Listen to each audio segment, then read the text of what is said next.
What's the name of this place? Bradwell-on-Sea. Okay. Bradwell-on-Sea, yeah. Well, okay, that's the name of the village. Yeah, yes. and this is Grace-Dale Farm, and it's part of Tower Hill Stables Animal Sanctuary. It's extra facility. Tower Hill Stables is about 5 miles down the road, and in between we've got 4 more sites with horses on. And then this site here, which is the newest site, where we've actually expanded to and brought a lot of the large animals, the cows and the horses up here.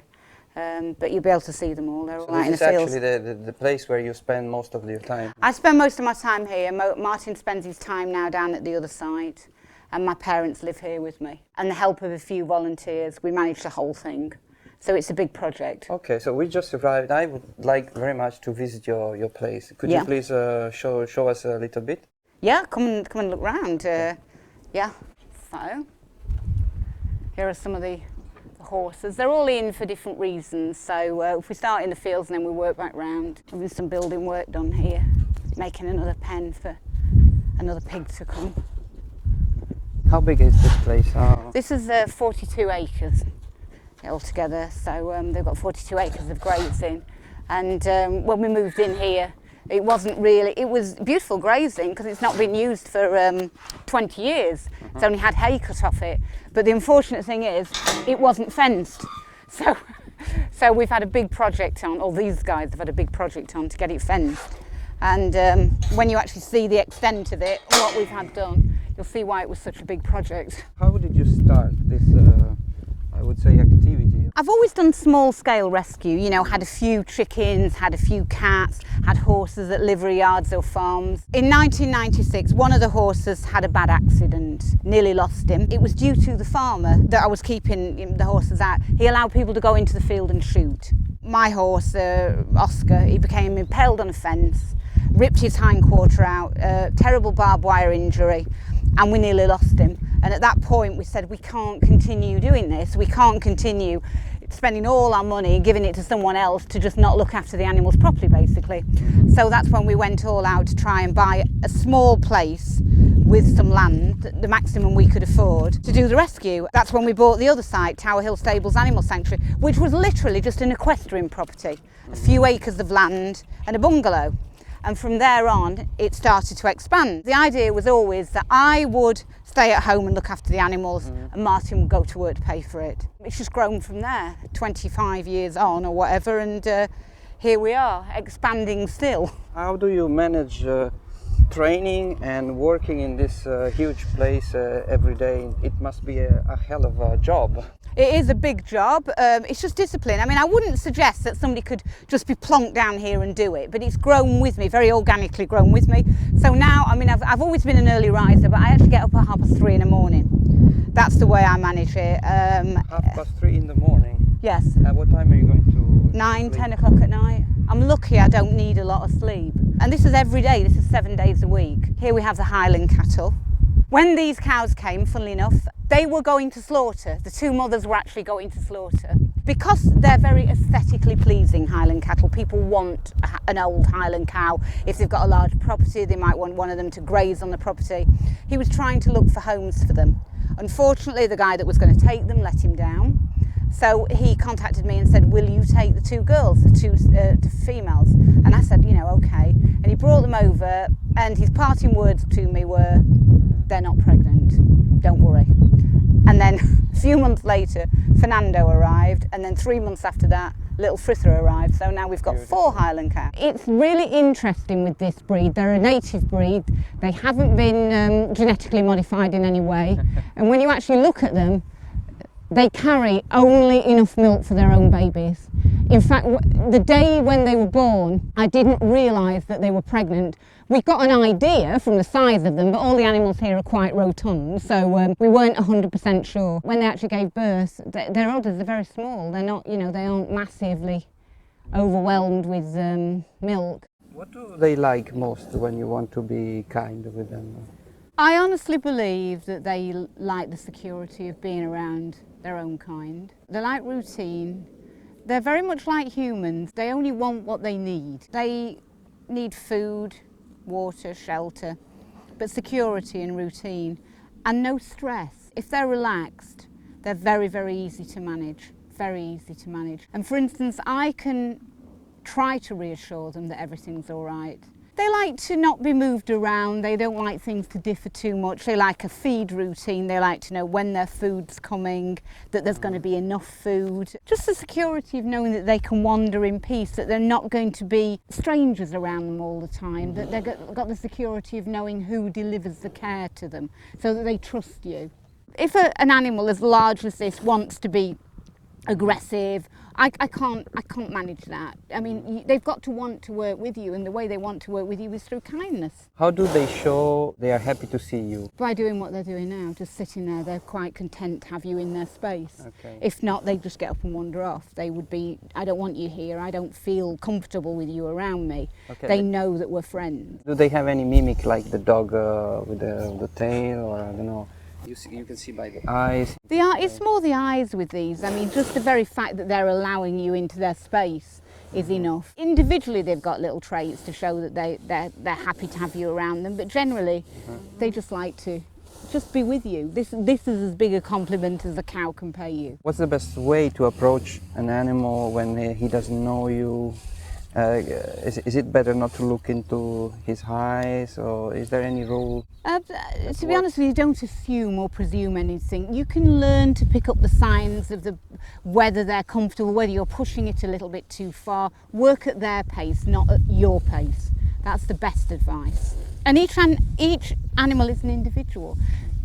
Unless you've been around that animal for years and years and years, as we have with Woodstock, you don't know what's actually impacting on their behaviour. They might have had bad experience after bad experience, and a lot of them have. So you've got to work at their pace. Do you have any plan for this place, or are you just living day by day? We plan to be able to live day by day and to be able to deliver this kind of care. We don't plan too much into the future because nobody knows the future, but if we can continue on, that's enough for us.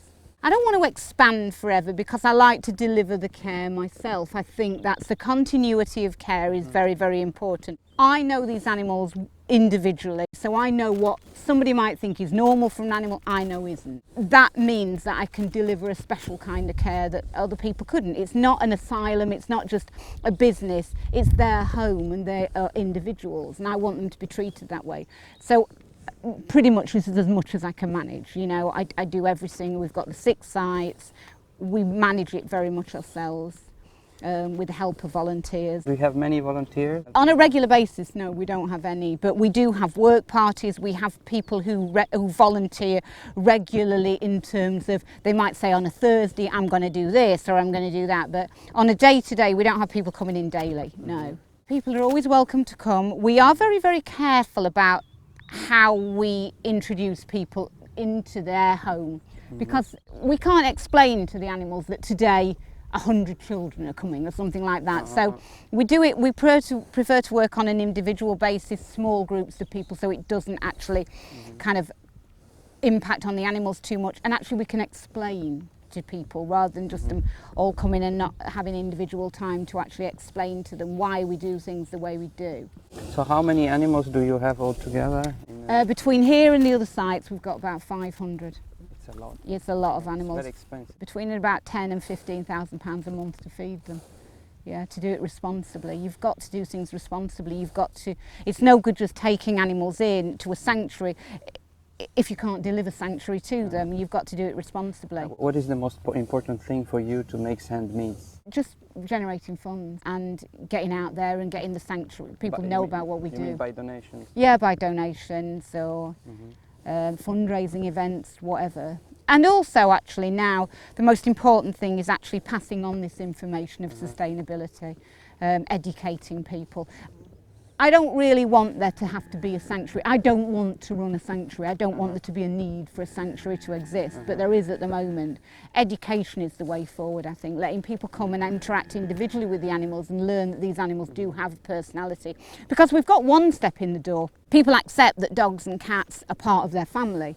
I want to just extend that and push the barrier back and say, but what's the difference between a cow and a pig and a sheep? They're all part of our global family. Do you sometimes feel obliged to run these marathons just because you need to get visibility for the sanctuary? Yeah, I mean, when I started to run, I mean, I'm not the best person to be running at all because I was told that I would never walk properly again, let alone run after these multiple surgeries on my knees as a teenager. And people say, well, why did you take up running then? Well, I'd already come from a cycling background because cycling was continuous motion, no impact. And the only reason I thought about running was I was desperate to I realised soon after taking, getting the sanctuary, the other place, that I can't rescue all the animals. We need to stop the need for them to be rescued. We need to address that issue. And I wanted to do something back in the early noughties, and the only thing I could think of was a sport. And there was no interest in women's sport whatsoever, but in the UK there was quite a lot of interest in marathon running because of Paula Radcliffe. So it was literally, I was thinking to myself, I better get good at marathon running. I kind of realised that you would need to invest a lot of energy in it. And I'm thinking, well, actually, it's free advertising for the sanctuary and positive advertising for veganism. So it's kind of a double win if I can kind of sacrifice and put myself out to do it. I don't actually love running, I have to say. I don't enjoy it particularly. I enjoy the fact that I can run or kind of hop or limp or whatever it is I do, but I don't enjoy the fact of the training and thinking, oh, I've got to do 100 miles and I've got to fit sessions in here, there and everywhere. But I think I'm probably more inspired than most to do it because I've got a very tangible reason to be out there other than like a trophy or a Garmin or a time or something like that. There's actually a bigger reason for me to be doing it. But I think that at the end, this is what are you doing? It's working very well because people like us are coming from different countries here and not in London. They take the train, the plane, they come to see you. Yeah, I hope it works. I mean, I never actually think too much about what I'm doing. I just do it because it comes from the heart. I mean, people do write to me and say, how do I get a sanctuary? And it's like, I can't say, oh, I'll pop a leaflet in the post, how to get a sanctuary. Grab any opportunity. It kind of happens. And if you've got to ask how to do it, you're probably not the best person to be doing it. It's in your heart. It's very, very difficult. It's actually exhausting. It's financially, physically, mentally, spiritually, very, very, very, very hard work, but it is worth it. Is it a sacrifice? No, it isn't really. It's just something I do very, very naturally. But it's not for everyone. It's definitely not for everyone. It's a very, very great and deep commitment. Isn't it, Woodstock? Gerda came to the sanctuary 7 months pregnant with Pancake. She'd been put into a slaughter sale.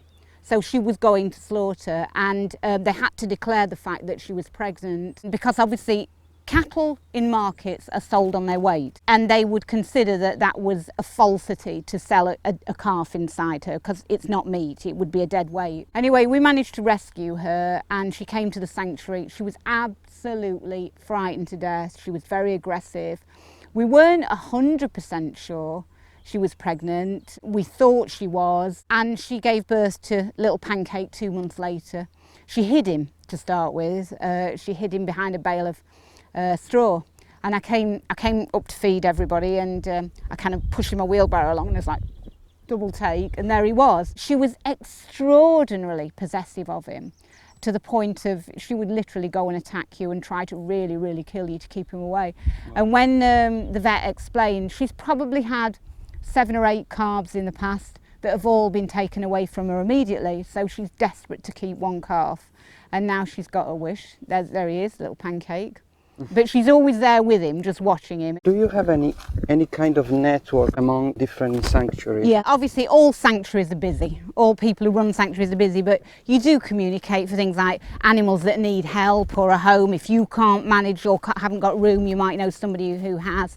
But there is a network, but to be honest with you, I probably spend most of my time, if I'm going to speak to anyone, there's a couple of sanctuaries I interact with, but other than that, you kind of deal with your own little bit. Obviously, it's more for you've been asked to take in animals and, if you can't help, that next person might be able to. It's a very, very fine line you tread when you run an animal sanctuary. For instance, people come here and they say to me, oh, at least the animals are safe now. And I say, whatever gives you that impression?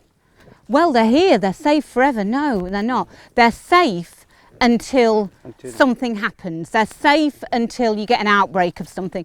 Bear in mind, I was running the sanctuary back in 2001 and we had an outbreak in the UK of foot and mouth disease. It started 4 miles as the crow flies across the estuary at a slaughterhouse called Shields in Brentwood. For a year and a half, it was absolute nightmare. There was no on-off movement of animals.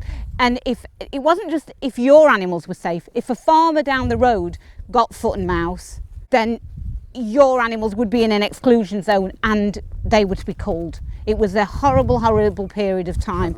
So it's difficult now because the government legislation dictates that it's easier to have animals confined.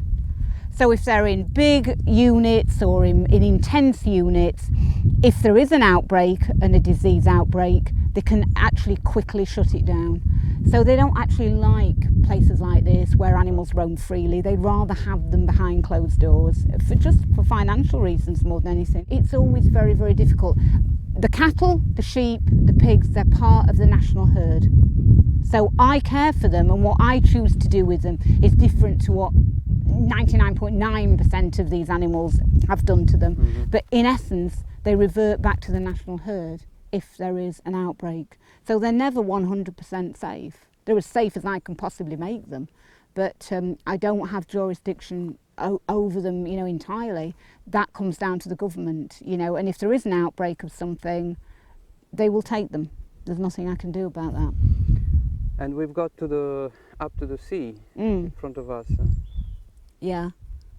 It's a very, very beautiful and secluded spot for them to be. I like them to have as natural environment as possible under management as can be afforded sensibly. So they'll follow the sun today, they'll follow it round, and wherever there's sun they'll go and lay and then they'll move on. But here, I mean, it's just wonderful for them to be able to select where they're going to go, have freedom of choice, freedom of movement as much as I can possibly provide. It seems that you are thinking only about their future and you're not talking about your own future. My future and their future is just intertwined. They are my future. If I have one, it will always be for them. When I was in the desert filming with Keegan, I said there isn't really a Fiona. Everything is dedicated to the animals in some shape or form. So obviously if I die, I've got their future sorted out in terms of financial security. Who's going to take over after you? I don't know. I mean, to be honest with you, in the future, I'll have to see how it grows. I mean, it's grown enormously. It's not what I planned to do. I didn't plan at 6 years old to sit down and have world records in a marathon, and I didn't plan to have an animal sanctuary this big. So now it's the point where I've got that, and now I've got to start addressing those issues. Probably it will get taken over, I don't know, by... I would hope there would be no need to have a sanctuary in the future, to be honest with you. I would hope that the fact that veganism will become so popular, there will be no need for these animals to be rescued. It will probably be taken over by people who just run it as a sanctuary rather than it. I'm the heart of it, if you like. It's grown with me. So a part of it will die when I die, probably the way it's run. Yes. You wouldn't find anybody, I think, to work like I do. I work 7 days a week, 365 days a year. It will just become more like a place of care for the animals rather than something I want it to be, which is an absolute home for them, run on their terms, not on mine. I don't have children, so there'll be no children taking it over. My niece might take on the mantle. She's very interested, so hopefully she will and take over the mantle from me. When do you get time to firefight?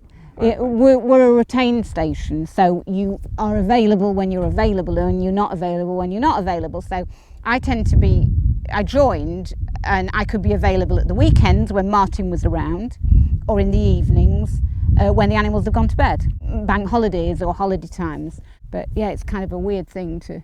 I only joined by default. I was running along the road one day and a guy pulled up next to me and said, "Hey you look fit. Would you like to join the fire brigade?" And I was like, I didn't even know there was a fire brigade around here. And he said, "Yeah, you've got a retained fire brigade, you know, and we're looking for people who are fit enough to basically pass the bleep test." And so I went down there, and that's when I decided, yeah, it was a good thing to join. It was flexible, it brought in some money for the sanctuary. It also enabled me to introduce veganism to an audience that probably never really thought about it before. I mean, when I joined the fire brigade, there were no other females in the fire brigade, let alone vegan females. That was whoa, you know. So yeah.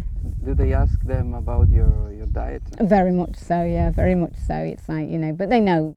The most important thing with the horses and the cattle is they're forage feeders. They must trickle feed all day, so they must have readily available forage 24/7. That's what they need most of all.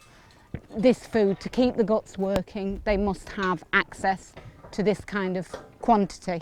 And they eat a lot. I mean, they eat an awful lot. I mean, you're talking about a big bale like that, they'll probably, the animals here alone will probably have 20 of those a week.